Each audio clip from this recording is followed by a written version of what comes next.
Hello everyone, welcome to From Nowhere to Nothing, Mystery Philosophy Theater 9000.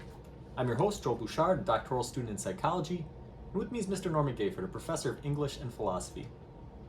Today will be the first episode in a new, hopefully reoccurring series Norm and I are starting, where we look at a brief clip from a film and dissect it philosophically.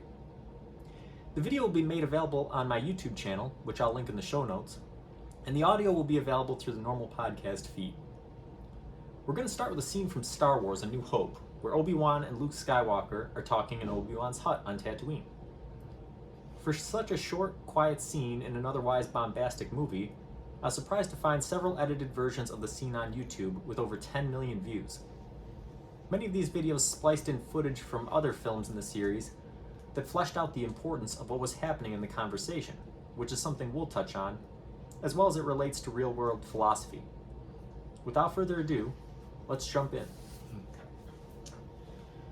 Okay, so we'll kind of set the scene before we start, and what's happened up to this point is Luke's uncle bought a couple droids to help out on the moisture farm, R2-D2 and C-3PO, and Luke promptly loses R2-D2. And so he's afraid his uncle's going to be mad, so he takes 3PO and they go out to find R2, and they get ambushed by Tusken Raiders. Luke gets knocked out, 3PO falls down and loses an arm. This mysterious Obi-Wan Kenobi appears out of nowhere, mimicking a crate dragon in order to scare off the Tusken Raiders, and sort of saves the day. And he says, hey, we should get indoors before the Tuskens come back and attack us again. So he takes the whole little group to his hut, and they have a conversation. And so what's going to be a recurring theme throughout, our commentary on the clip is, that these guys have, if you think about it in terms of your regular everyday life, these guys have already been through a hard day. Yes. Imagine you work for your uncle.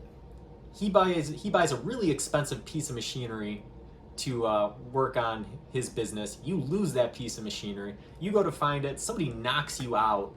And then you get saved by this mysterious figure that you've heard about but never met. Mm-hmm. On any given week in a regular everyday person's life, that would be a huge occurrence. It's not. So with all the stuff, people think of Star Wars, they think of all the things that happen in it that are huge and beyond scale. Bigger scale. Yeah. But so I think some people might lose sight of this early on in the first movie. Luke's already been through quite a bit. Indeed he has. So we'll start the clip, and here we go. No, my father didn't fight in the wars. He was a navigator on a spice freighter. That's what your uncle told you. He didn't hold with your father's ideals, thought he should have stayed here and not gotten involved. So right away what we see is, what's kind of interesting is that up until this point in the movie, they haven't mentioned Luke's father. No. And so we open up the scene in what we're assuming is the middle of a conversation. These guys have been here for a while. Luke's fixing 3PO. They open up and Obi-Wan is contradicting the story that Luke has heard about his father for his whole life. Yes. And so it's kind of an interesting thing to start right off the bat.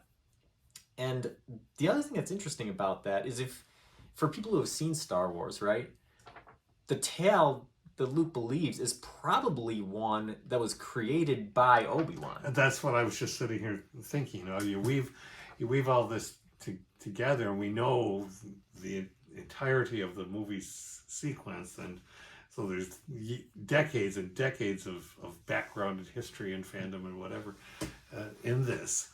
And so that's what I'm sitting here processing, watching this, because honestly, I haven't watched this scene in a long time, or this first movie, the fourth movie, but first in my life, and I'm roughly Mark Hamill's age, and so I'm sitting here looking at that young face, saying, "Were any of us ever that young?" But of course you were, and thinking about the whole thing that yes, Obi-Wan, with Yoda's, I think, as we recall, Yoda is the one who set up what the remaining Jedis go hide.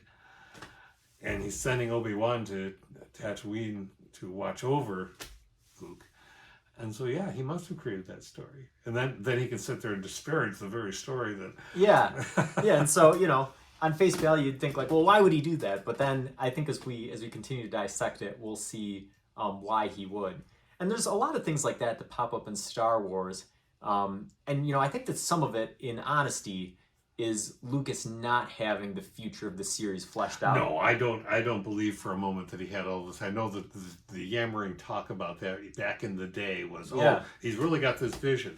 Well, perhaps in roughed out terms, but I think there are enough disconnects already in this that you can see, well, we gloss that over to make the bigger story, but... Yeah, and I'm definitely not saying that disparagingly, because if you think about it, that's a huge creative risk to say, you know what, I'm going to start out with the fourth movie. You didn't have people invested at this point. You're going to say, oh, we're going to start out with the fourth movie, and we're going to have all of this backstory that we're alluding to, that doesn't have any context. So, and part of that is totally justifiable narratively, because Lucas was, as we know, doing an homage to the 1940s and 50s short films, Buck Rogers and so on. And so chapter 4 just makes you feel like you're immersed. It just gives you even if he hadn't had it all in his mind, it's a really cool narrative technique. Yeah, and the scene is kind of a microcosm of that, because you start in the beginning of a conversation, or in the middle of a conversation, right? As you pointed out. You don't see them stumble in the door carrying in 3PO or anything. No, they're already there, and you're just sort of viewing. And Obi-Wan's starting to talk about ideals. Yeah. All right, so we'll show the next piece. You fought in the Clone Wars? Yes. I was once a Jedi Knight, the same as your father. I wish I'd known him. He was the best star pilot in the galaxy. And a cunning warrior. I understand you've become quite a good pilot yourself. So this part's kind of interesting, because Obi-Wan's talking favorably of Anakin. Yes. So at this point he's not referring to Vader at all, right? Right. Which is kind of interesting if you think, again, we're trying to think of it in totality. What is he trying to accomplish in this scene, and what's he trying to do? And it would seem that from the very start, based off of him contradicting a story he likely created, he's starting out with the intention of turning Luke into a Jedi Knight. He realizes this is the moment. Yes, he does. And so even when you look on Alec Guinness being the actor that he was, you can see on you can look at this and say, what a gentle old man who's remembering a friend. Well, okay, there's part of that. You can also see in the face, I'm thinking about my strategy here, because I'm a cunning warrior too. Yeah. And yes, now's my moment. He was a good friend. Even that is really an interesting philosophical notion. The idea of what friends are. Certainly, students and teachers, when the students are all grown up, become friends. We certainly have that. So I'm not disparaging that at all, but the idea of when we know later on what's going on, I never saw elements really of friendship in their constantly bantering relationship. Yeah, and it's really interesting because he draws parallels to Luke and Anakin as well. He talks about, oh, well, he was a good pilot. I hear you're a good pilot, and he talks very fondly of him. Yeah. You would think that if he was aware the truth of Vader was going to come out later, he would be wary of any sort of connection or comparison of Luke to Anakin. Yes, it seems like we know the later stories, he's making the same mistake. But this is where I think of Heraclitus.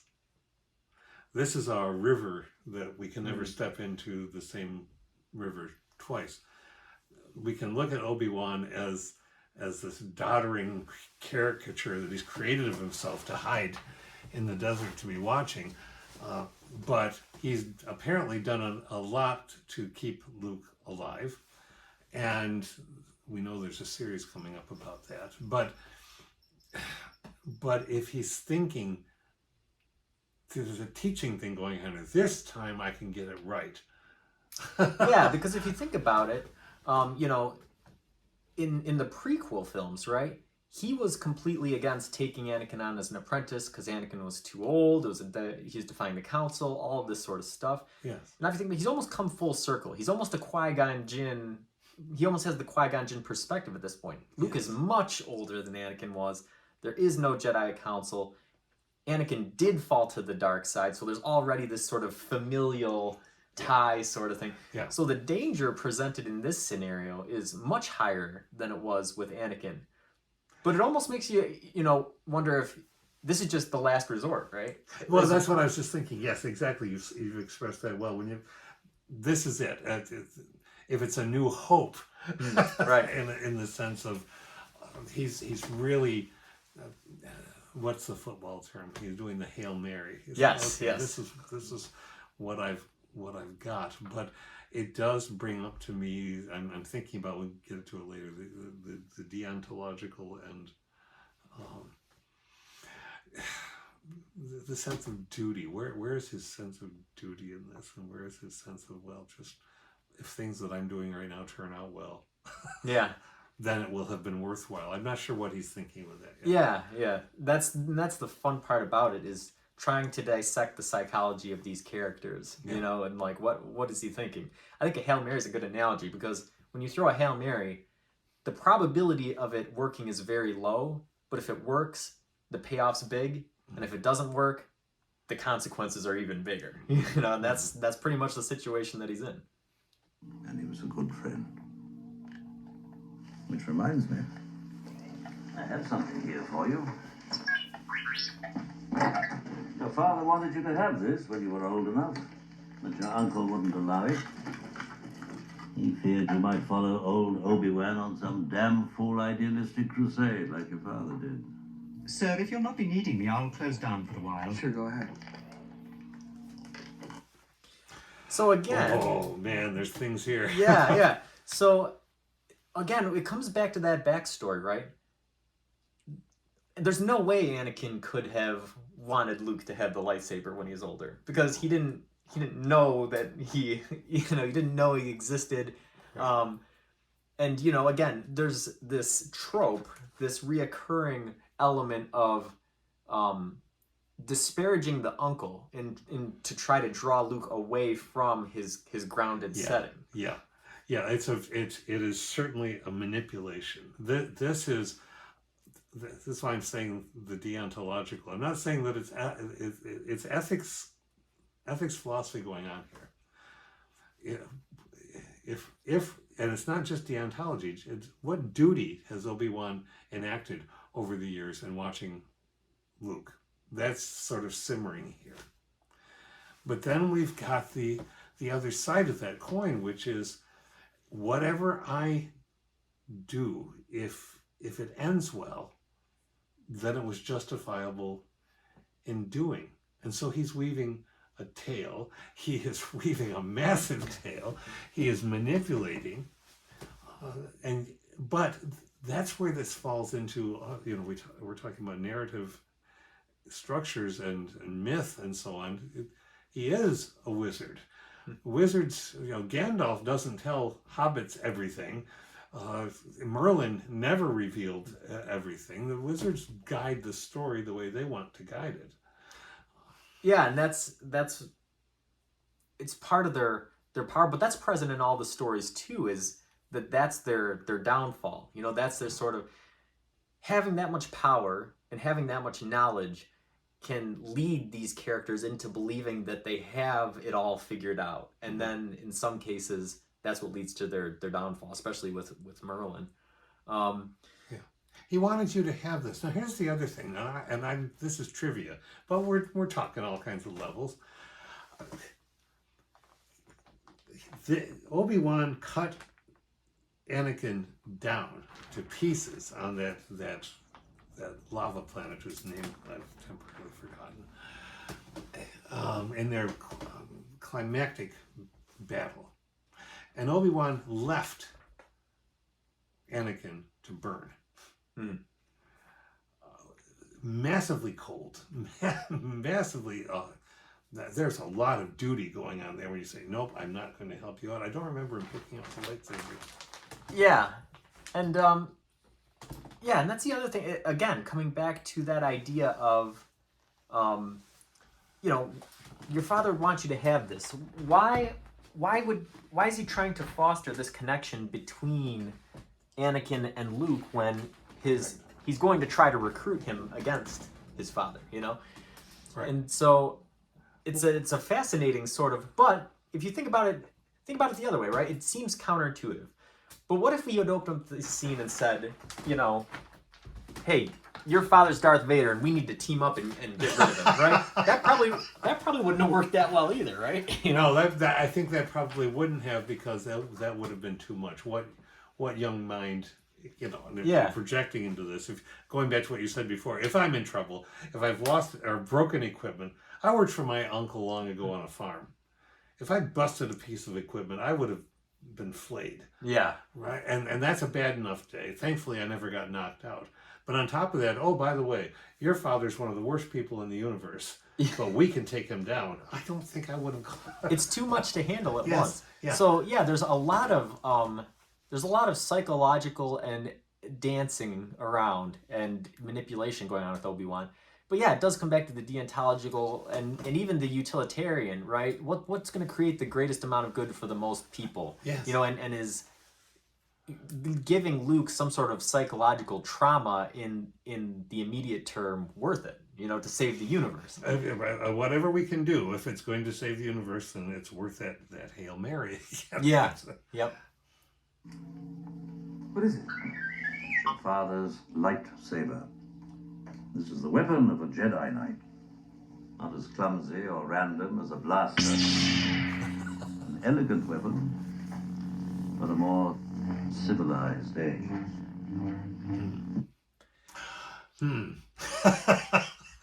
Yeah. A more civilized age. Now, we know the kind of antics, let's say, adventures that Obi-Wan has after Qui-Gon. Well, that Obi-Wan has while Qui-Gon is still alive. This is part of to me, the difficulty of the narrative. And I love Star Wars, but this is an old man's nostalgia speaking. And I'm not going to belittle that. I'm getting older all the time. But the trouble is, this is getting a bit lost in nostalgia. I do not see any overt elegance in the first three movies in the sequence. Yeah. And again, you know, like we were saying, like, it could be Lucas not having it fleshed out, but even if that were the case, I think that this whole thing does create sort of a realistic sort of feel, right? Because you can imagine this happening. You know? can imagine, and yeah. Especially, you know, you think about when the movie was created, you know, in the late 70s. Up until that point in time, humanity has been on a pretty steady upward progression in terms of things going well. So the movie was meant to be sort of a shock where, you know, oh wow, like it's in a way it's dystopian, right? Because the groundwork that they're laying is that yeah, things were better in the past, and now that they've fallen apart because of the Empire. And yes, you bring up dystopia, and that's really where I have lived with this. In no part of Star Wars, just like Arthurian myth. Okay, Camelot and folklore. Camelot is a place of refuge or hope, but the dirty work having to be done by the knights, the clashes and the violence, the difficulties in the countryside, the meeting with, the battling with all kinds of factions trying to take over the island, so to speak. It's not pretty, and I've read so very many because of my interest in this. Novels, the poetry, back to Tennyson, and before the very earliest, back to the first fragment from 500 AD. The very first Arthurian fragment essentially has Arthur, Arturus, as this this barbarian rebel who holds a mound, a hill, with a ditch around it, and that's Camelot. And his accomplishment is measured in how many enemies he can kill in a single battle. And we go from that to the romantic notion to now the current, the stories now are fascinating in their diversity. But all that's going to say that it, for me, in the movies, the grand city where the Jedi temple is, that's an ugly monstrosity. A planet that's a city that's totally not natural. Right. You know, it's all dystopian. I don't see much difference, really, other than the level of concentrated technology between the outlying places and the rim and so on in the Star Wars terms, and the center of so-called civilization. Yeah, and you know, again, that's something that is sort of in the same in real life too, right? There's this intrigue, there's this ugliness, no matter where you go. And you know, again, why do you think that is? Why do people as we get older think of the past times as fondly, you know? I think it's to help grease the wheels of our fading idealism. Ideals keep coming up in this, and it's important. But I also see shortcuts going on here.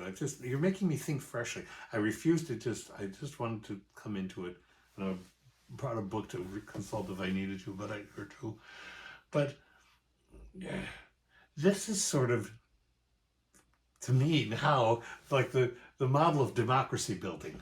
Mm-hmm. Right. Yeah. Okay, fine. There's not even a sword and a stone experience. Luke's not having to work for anything here. Oh, here's a lightsaber. Look at the look on that kid's face. I've got Excalibur. You know, and there it is. This old guy's just handed it to me. What he does with it will be interesting, but the work hasn't come yet. Yeah, yeah. And you know, it makes me wonder too if, you know, there's a psychological component where Obi-Wan is realizing, earlier in his life, you know, he was able to subdue Anakin. And now maybe at this point he's realizing that he can't subdue Vader. Mm-hmm. And all of, you know, his friends in the Jedi temple are dead, and there's a lot of things have gone sideways since that beginning point. Yeah.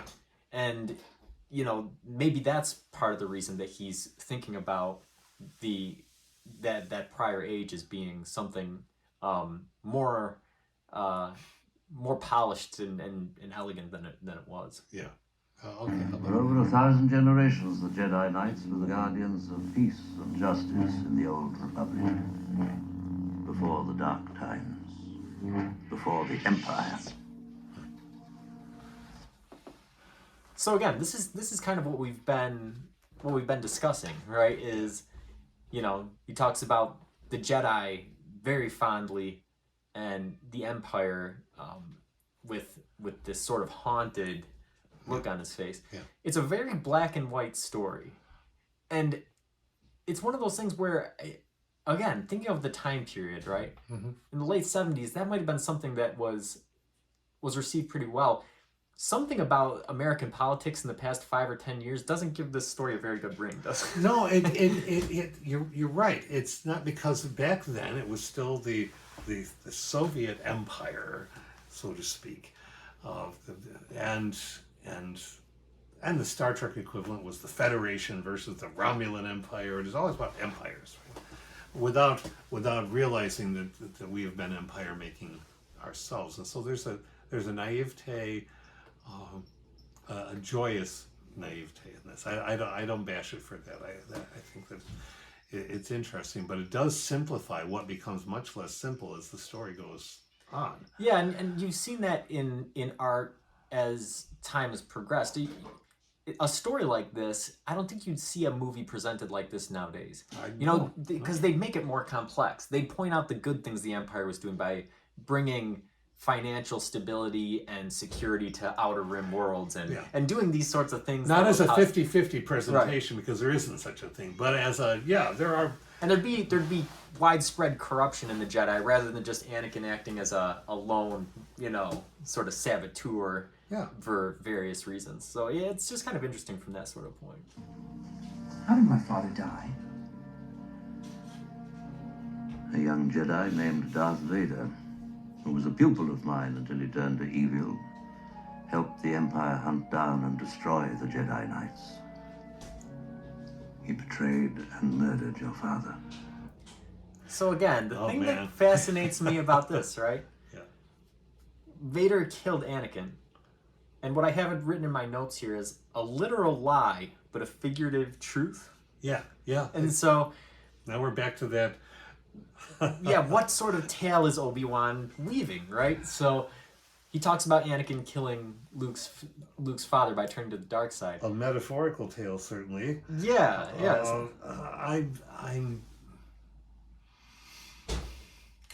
I'm really interested. I'm watching Alec Guinness's responses and intentions in the character, portraying this character, and clearly he's bitter, and clearly he's angry, and he betrayed and killed your father. Oh, by the way, I killed your father. That's not in there. Right. We can now look at that face and read, perhaps. He turned to evil. Yes, he did. Going and killing a bunch of little Jedi-lings was probably the worst act. Right. But now we look at it and say yes, and not as a 50-50 equivalent either, but what have you been up to, and what have you done, and if your job has been to nurture this young man, where has the nurturing been? Because as far as we know, Yeah, and that creates a new element to it, right, that we haven't talked about yet, which is, what if Obi-Wan's not weaving a story, but there's some level of mental illness? And you think about it, he's been isolated in a desert for 20 some odd years. Mm-hmm. He's been reliving these traumatic experiences from his younger days all along. And now, he's telling Luke these things. But like you said, he's trying... I mean, if you think about it, you have a friend, you have an apprentice, and of course the prequels skip a lot of time. Yeah. But I mean, he had been Anakin's apprentice for, since he was a little kid. 15, 20 years, Yeah. And then he ends up slicing off his appendages and, Yeah. and that's horrifying, right? And so you think, is it totally outside the realm of possibility to think that he has built stories to protect himself from the truth of what happened? No, I think that's a brilliant notion. I think that's a notion also wrought from experience with people with PTSD. Now, there's going to be this series coming up. This is not a plug or an advertisement. It's just that we know it's going to happen, and I suspect that somehow there's going to be a whole lot of interaction between Obi-Wan and a lot, because what else is it going to be about? Yeah. And whether he interacts with Luke as a young kid, like a toddler, and he doesn't remember, whatever, that'll be interesting to see. But even so, that your idea is really sound, because that wouldn't belie the notion that you keep telling yourself. We all tell ourselves stories. We remake our own origin stories. We remake, not completely to try to reshape it, but we try to make sense of it. We recast ourselves, and the details shift in the most traumatic moments in our lives. And that doesn't remove the truth of them. Right. Yeah. Now the Jedi are all but extinct. Vader was seduced by the dark side of the Force. The Force? And the Force is what gives the Jedi his power. It's an energy field created by all living things. It surrounds us and penetrates us. It binds the galaxy together. So again, it's another great scene, right? He mentions the dark side for the second time, And that prompts Luke to ask him about the Force. And he delves into this explanation. And of course, the John Williams score swelling behind it just gives it this. That's half the magic to Star Wars. It absolutely is. Yep. You hear that distant horn section come in, and it's just, it adds this power and this mystique to it. It the old Republic. You can Yeah, hear it back yeah, there, yeah. right. But okay, so I'm thinking about this story, trying to be fresh to it, at the same time piecing it together from what we know. And what is it he just said about Darth Vader? He was seduced his student was seduced to the dark side.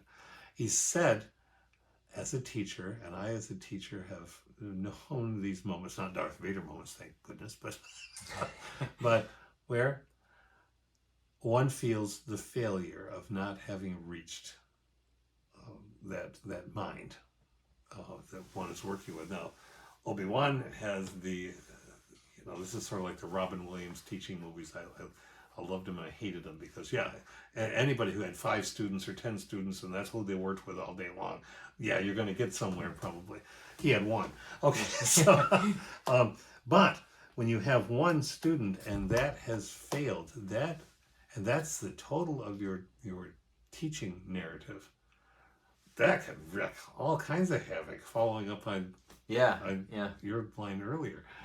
Yeah, and of course, looking at the Force philosophically, right? So he mentions Vader was seduced to the dark side, and seduced is an interesting word, right? Because it implies that there was somebody there drawing in. Yes. And then when Luke asks about the Force, he provides almost a very positive, a naturalistic explanation. It is a natural force. There's nothing in his narrative so far, in his description, that would be seductive of.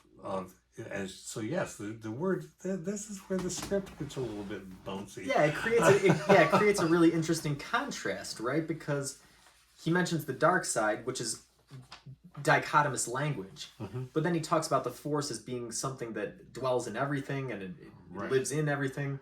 And so in that naturalistic way, you start to wonder, well, how can something that is natural be evil? Well, right? and it would be evil only in its use. This brings up all kinds of ethical things, from nuclear power to pick your topic. Of itself, is it value neutral? And there are arguments that one could make that no, probably not value neutral, but how it is used. Well, okay, so if it's seduced, it's by something else, and of course it's by something that worships, that wants to make something else of the dark side, and so then we get the whole Sith thing, which we don't mention at all here. So, right now it sounds like the Force was doing the seducing. We know that isn't. Yeah, it's an interesting question because, right, is there a dark side and a light side to the Force? Or is there just the Force, and then people's personal ethics and employment of the powers that they have within themselves determine whether or not they are on the dark or the light That's side? where I live, because then that puts us in the constant moment by moment choices that we make. We all make bad choices. We make good choices. We don't do that in equal balance. But whenever we make a bad choice, we're going to that side of things. But it's not the Force doing it. Right. Yeah, it's interesting. And within the Star Wars mythology and narrative, the way it's played out is there's some ambiguity there. There's Sith and Jedi teaching, so there's definitely 2 established schools that teach to one way or the other. And you see that there's certain Jedi, like Mace Windu, who makes use of both sides in his combat styles and things. But it's sort of an interesting thing to think about.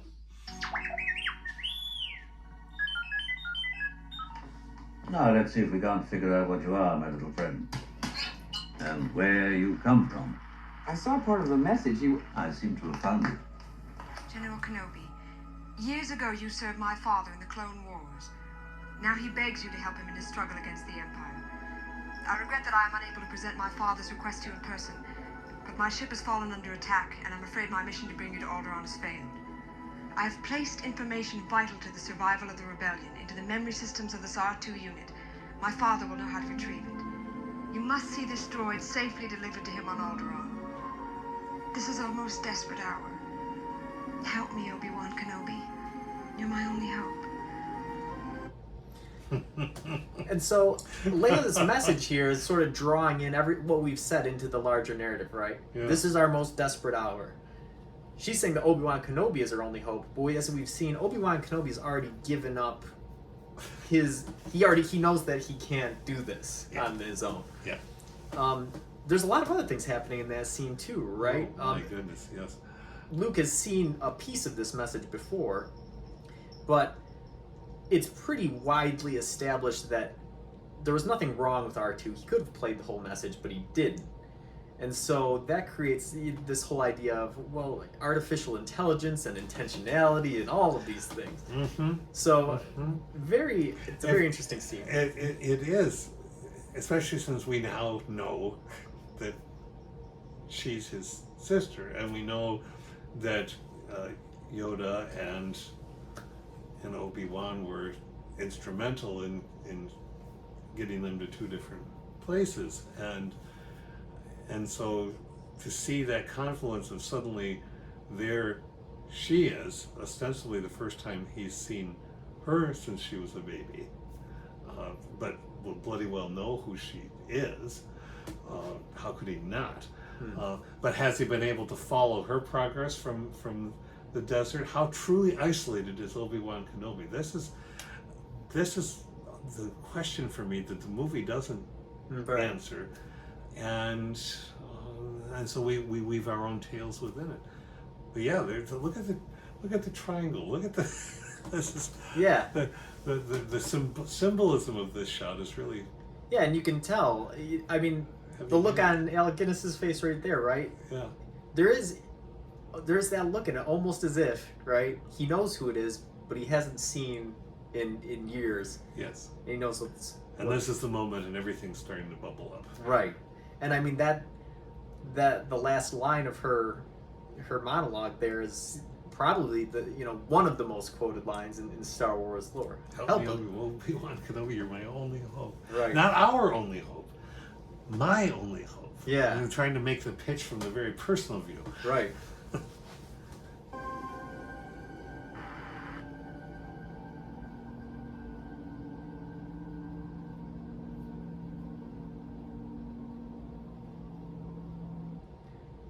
All right. Now, if you're listening to this on the podcast, you're probably real confused.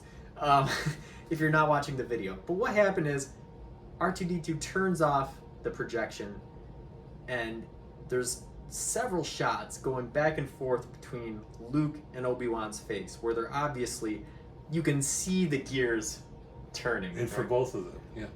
That's important. I think that's an important, especially in a fast-paced and bombastic setting. In a film, you're trying to take a big story, a big narrative, and you're trying to push it into an hour and a half or 2 hours, or 2.5 hours as films get longer and longer, 3 hours.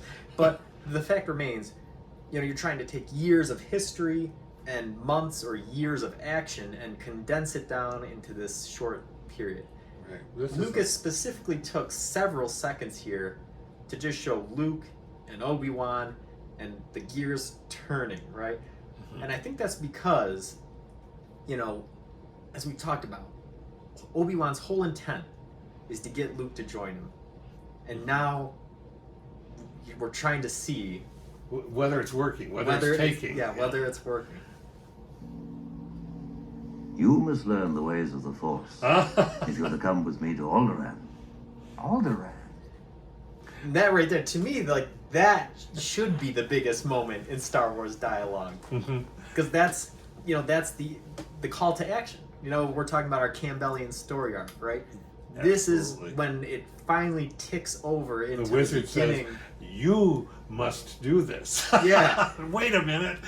So everything in the movie up to this point has led up to this moment of Obi-Wan laying the trap and seeing if it's going to be successful or not. Mm-hmm. I'm not going to Alderaan. I've got to get home. It's late. I'm in port as it is. I need your help, Luke.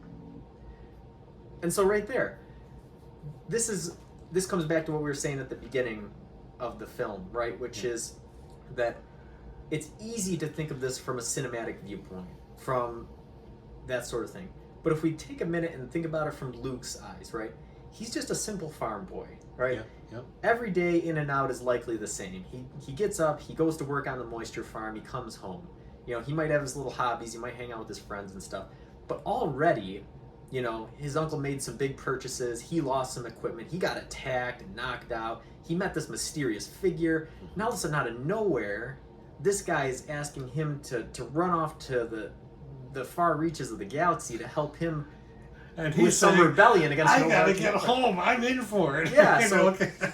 And so he's reverting back to a grounded state, saying, "Wait a minute, okay, so all of these crazy things have happened, but Yeah. I can't lose sight of my life, right? Right. Luke has a life outside of this whole story, this whole cinematic experience, He does. and what he's realizing is, man, I've lost equipment, I've gotten in trouble, I've damaged equipment, I've got to get back before my uncle tears me apart." This is the call is rejected. That's what happens in the Campbellian model. The call to action, and often the call is rejected, and the ordinary person says, "I'm going back to my ordinary life." Yeah.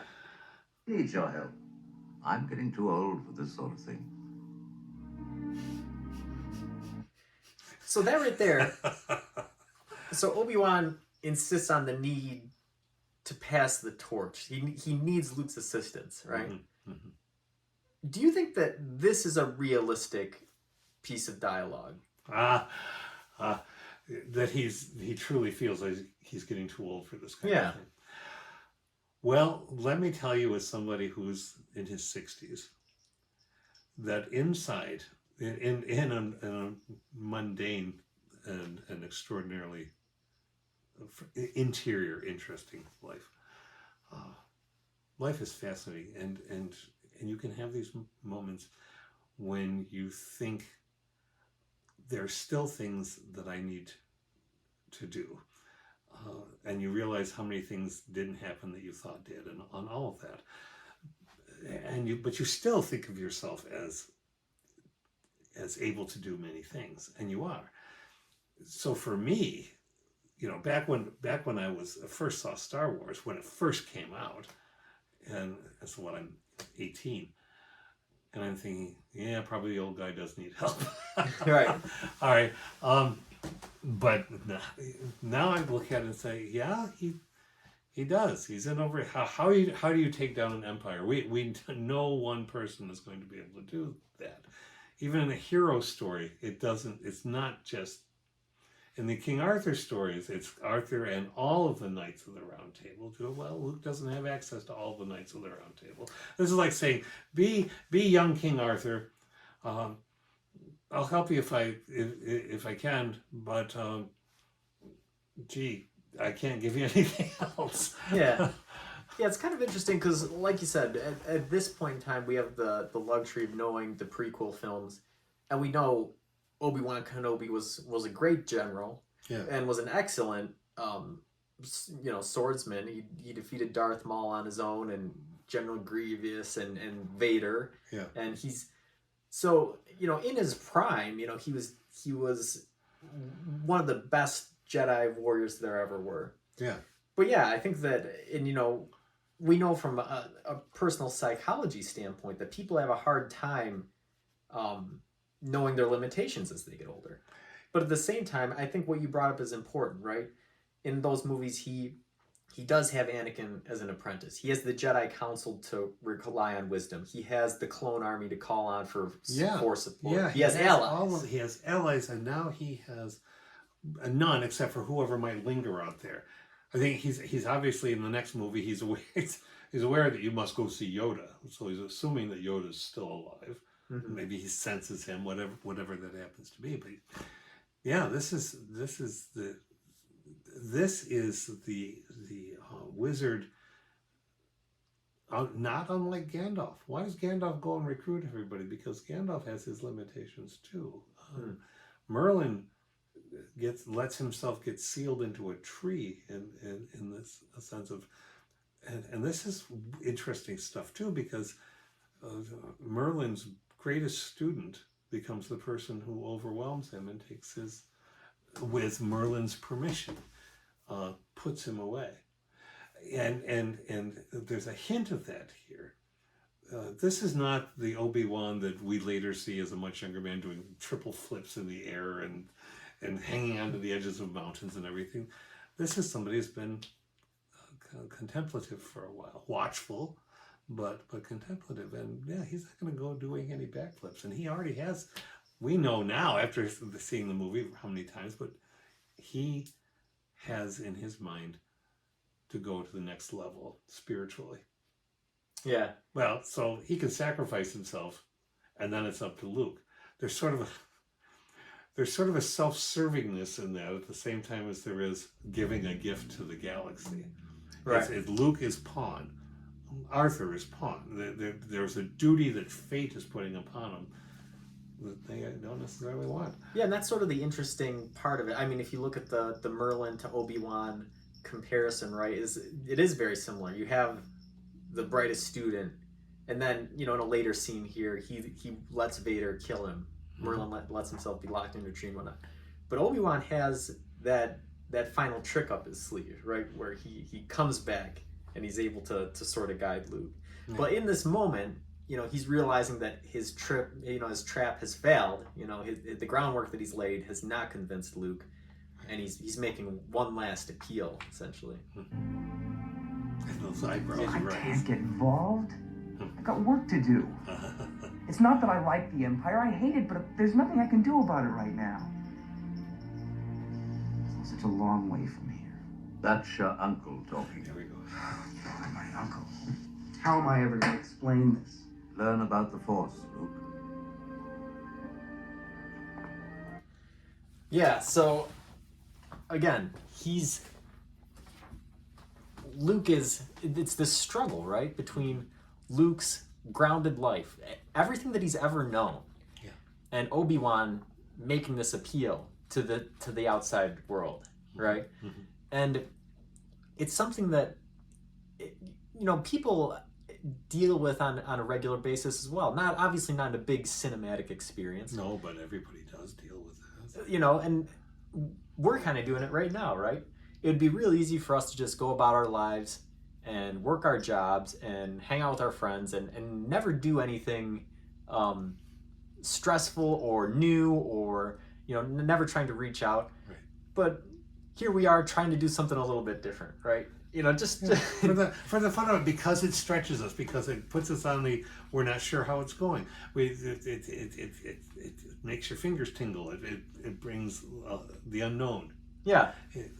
And there are any number. You're right. We all have those moments, multiple moments in any given day, in any given week, where the outside says do something, and the inside, the habit, the ritual says no, I can't. I can't get involved. Yeah. But it's this appeal to ideals, right? Everybody has ideals, and everybody has philosophies and things to pursue, but it is that constant struggle of, well, I could just do what I normally do. You know, I could just return to my everyday life.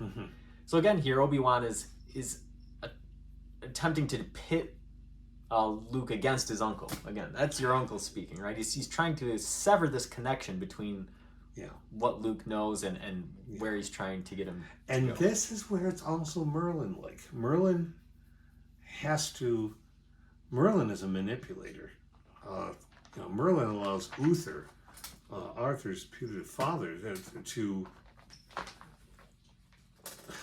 essentially rape a woman of great character by disguising himself as that woman's husband so that Arthur can be born, and then insist that he gets to take Arthur away to do what he Now, this isn't that level of ugly, awful trauma, but it's a manipulation. As you say, cutting off. There's a point at which, Uncle, you're no longer useful. You're done. If Obi-Wan could have influenced the killing of the uncle, I think he might well have. Yeah, because I mean, he doesn't make it happen, but the desert is dangerous. Yeah, think about the alternative, right? He realizes he can't do it on his own. He needs Luke's help, and if there's the possibility of Luke returning to his former life, he's made it clear he's going to do that. You know, and of course he might have had other tricks up his. You know, maybe it was a slower working progress. So, you know, maybe he lets Luke think about it for a while and becomes more involved in his life and stuff. But does he have that kind of time? He doesn't have that kind of time. And he could have right there said, don't you realize, young man, that you have this device that has this message. The Empire's going to look for it. You can't be safe anymore. But he doesn't do that. Right. He waits for that to happen. I think he knows what's going to happen. He knows somebody's going to come looking for it. Of course he knows this. Yeah, because I mean, he's lived this life. He's been involved in politics and with the Empire and all of this different stuff. So, yeah, I think that he is aware of it. Look, I can take you as far as Anchorhead. You can get a transport there to Mos Eisley or wherever you're going. You must do what you feel is right, of course. So there, you know, at the end, I think that adds some hope to Obi-Wan, right? Because there's a compromise. Yeah. Luke doesn't just say, listen, my uncle's going to kill me. I got to get home right now and leave, take the droids and leave. No, he says, hey, you know, I can help you get here, right? And that adds a glimmer of hope. And then, you know, as he offers that, Obi-Wan says, you know, you must do what you believe is right. Yeah, it's not like, hey, thanks for the ride. Yeah. Is it an imploration disguised as a condonement? You know, like, you know, what, you know, it could be easy to say, you must believe what you do is right. And Luke could take that as, oh, okay, well, you know, I believe that what's right is returning to the farm and you know, helping him out, you know. Or you must believe, you know, you must do what you believe is right, as that imploration saying, okay, listen, I know if you're going to help me out this much, I know that you're considering it. You need to come with me. Come with me. Take me with you for a while. We'll see what happens. Yeah. So there's a lot going on there. You have anything you want to add before we've finished it up? Only that this has been a lot of fun. Yeah. I know there's been much discussion of the John Campbell stuff back to the beginning days of this, but it never gets old. And that's really what we're looking at is the idea of duty versus deontology versus consequentialism. Duty meaning whatever you do, if it's out of a sense of duty, it's right, even if it doesn't end well. And consequentialism being, if what you did ends well, then it was right. Both ethical theories, and I think both of them are stirring around here.